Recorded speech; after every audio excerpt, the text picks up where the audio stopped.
Hello everyone, I hope you all are fine. आज हम twelfth accountancy के अंदर हमारा नेक्स्ट रेशो स्टार्ट करेंगे, जो कि हमारा है सॉल्वेंसी रेशो। आज हम स्टडी करेंगे कि सॉल्वेंसी रेशो क्या होता है।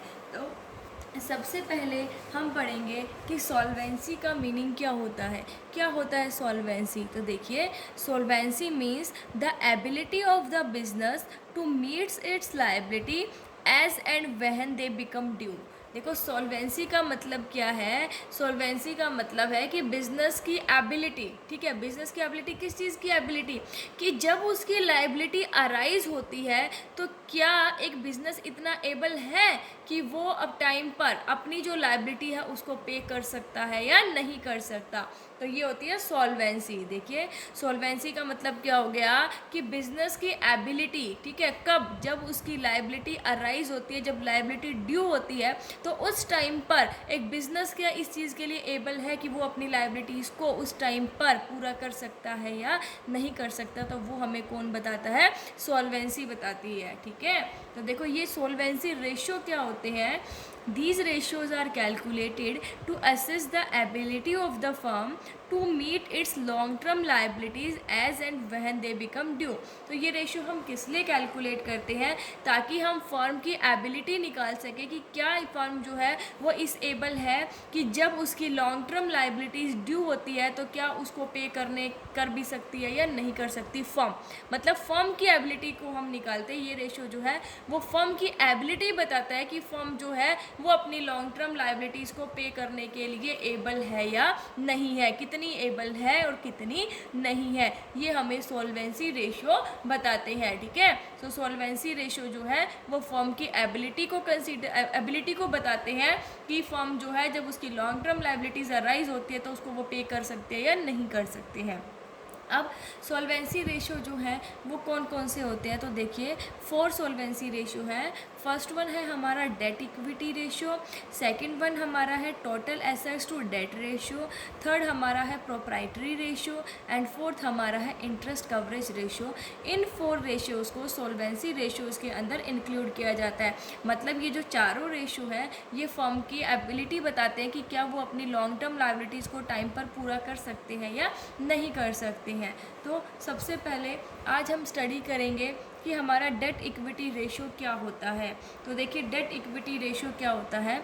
This ratio expresses the relationship between long term debts and share holders fund. Date equity ratio क्या बताता है? देखिए, ये रेशियो जो है वो लॉन्ग टर्म डेट और जो शेयर होल्डर्स फंड होते हैं ना उनके बीच में रिलेशन बताता है। किस किस के बीच में? डेट और इक्विटी के बीच में, ठीक है। मतलब जो हमारे लॉन्ग टर्म डेट्स हैं, लॉन्ग टर्म जो हमारी लाइबिलिटीज़ हैं उनके बीच में, और इक्विटी मतलब जो शेयर होल्डर्स फंड है, ठीक है, उन दोनों के बीच में रिलेशन जो बताता है उसे हम डेट इक्विटी रेशियो कहते हैं। देखिए, डेट इक्विटी रेशियो कैसे कंसीडर किया जाता है, कोई फॉर्मूले में आपको कंफ्यूज होने की ज़रूरत नहीं। देखो, डेट पहले आ रहा है, इक्विटी बाद में आ रहा है, उसको नीचे कर दीजिए। डेट डिवाइडेड बाय इक्विटी से हम डेट इक्विटी रेशियो निकाल सकते हैं। अब डेट का मतलब क्या हो गया, मैंने अभी बताया लॉन्ग टर्म डेट्स, ठीक है, मतलब जो हमारी लॉन्ग टर्म लाइबिलिटीज़ है। इक्विटी का मतलब क्या हो गया, जो शेयर होल्डर्स फंड है या फिर जिसे हम नेट वर्थ भी कहते हैं, वो हमारे इक्विटी के अंदर कंसीडर किए जाते हैं। अभी हम पढ़ेंगे कि लॉन्ग टर्म डेट्स जो है वो क्या होते हैं। देखिए, लॉन्ग टर्म डेट्स के अंदर क्या क्या इंक्लूड किया जाता है। देखिए, these includes long term borrowings and long term provisions which matures after 1 year, ठीक है। आपको पता है कि लॉन्ग टर्म लायबिलिटी मतलब जो 1 साल के बाद मेच्योर होंगी, ठीक है, 1 साल के बाद हमें पे करनी है। तो देखिए, these includes long term debts के अंदर कौन कौन से इंक्लूड हो गए, हमारे जो लॉन्ग टर्म बोरोइंग्स है, ठीक है, जो हमने उधार ले रखा था 1 साल से ज़्यादा के लिए, जैसे 2 साल के लिए किसी से लोन ले लिया, 3 साल के लिए, ठीक है। जो हमारे लॉन्ग टर्म प्रोविजंस हैं जो 1 साल के बाद मेच्योर होंगे तो वो हम लॉन्ग टर्म डेट्स के अंदर इंक्लूड करते हैं।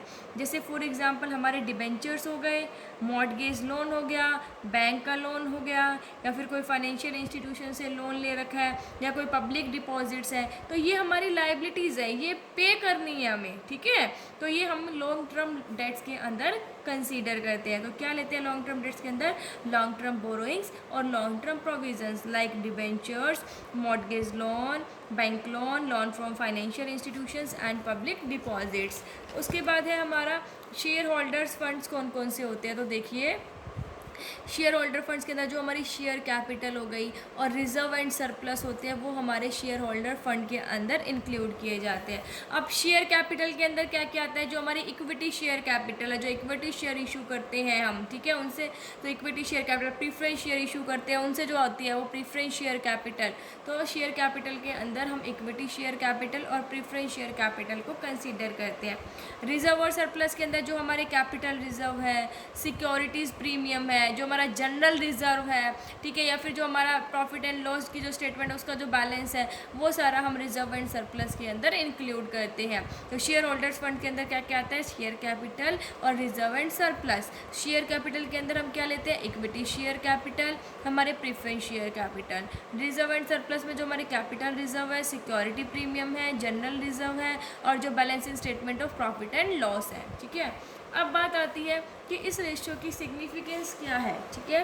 तो ये क्या कहते हैं? This ratio is calculated to assess the ability of the firm to meet its long term liabilities. इस रेशियो के थ्रू हम ये निकाल सकते हैं कि क्या फर्म इतना एबल है, क्या फर्म इतनी एबल है कि वो अपनी लॉन्ग टर्म लायबिलिटीज़ को टाइम पर पूरा कर सकती है या नहीं कर सकती है, ठीक है। तो ये इसकी सिग्निफिकेंस है। अब देखिए डेट इक्विटी रेशियो है तो हम इसका सेफ रेशियो देखेंगे। सेफ रेशियो कितना होता है? 2:1, कि 2:1 को सेफ माना जाता है, ठीक है। मतलब जो डेट है अगर वो 2 है, इक्विटी 1 है तो ठीक है, सेफ है, ठीक है।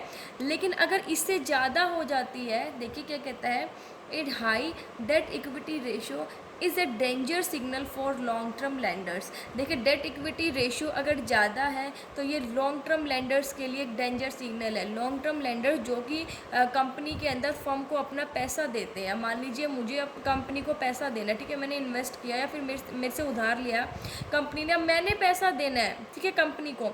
तो अब बताइए, मुझे ये पता है कि कंपनी का डेट इक्विटी रेशियो इससे ज़्यादा है, तो मतलब अगर वो, इसका मतलब इससे ज़्यादा है तो वो डेंजर सिग्नल है कि भाई मेरी लायबिलिटीज़ तो वो इट मीन्स टाइम पर पूरा ना कर पाए, ठीक है। तो मैं पैसे देते वक्त डरूंगी कि भाई मेरे डूब ना जाए पैसे, तो इसलिए जो 2:1 है वो तो सेफ है। लेकिन इससे ज़्यादा अगर रेशियो चला जाता है तो वो डेंजर सिग्नल होता है लॉन्ग टर्म लैंडर्स के लिए। फिर a low debt equity ratio is better for long term lenders. अगर डेट इक्विटी रेशियो इससे कम है तो वो लॉन्ग टर्म लैंडर्स के लिए बहुत अच्छा है, because lower than 2:1 debt equity ratio provide sufficient protection to long term lender. क्योंकि अगर 2:1 से कम है तो डेट इक्विटी रेशियो जो है वो क्या लॉन्ग टर्म लैंडर्स के लिए प्रोटेक्शन प्रोवाइड कर रहा है कि भाई डेट उसके कम है, इक्विटी उसकी ज़्यादा है, तो बहुत अच्छी बात है, ठीक है। तो ये इसका क्या है?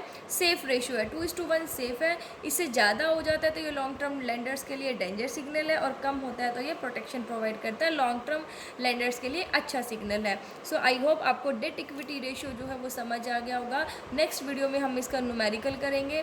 Thank you, stay safe, stay home.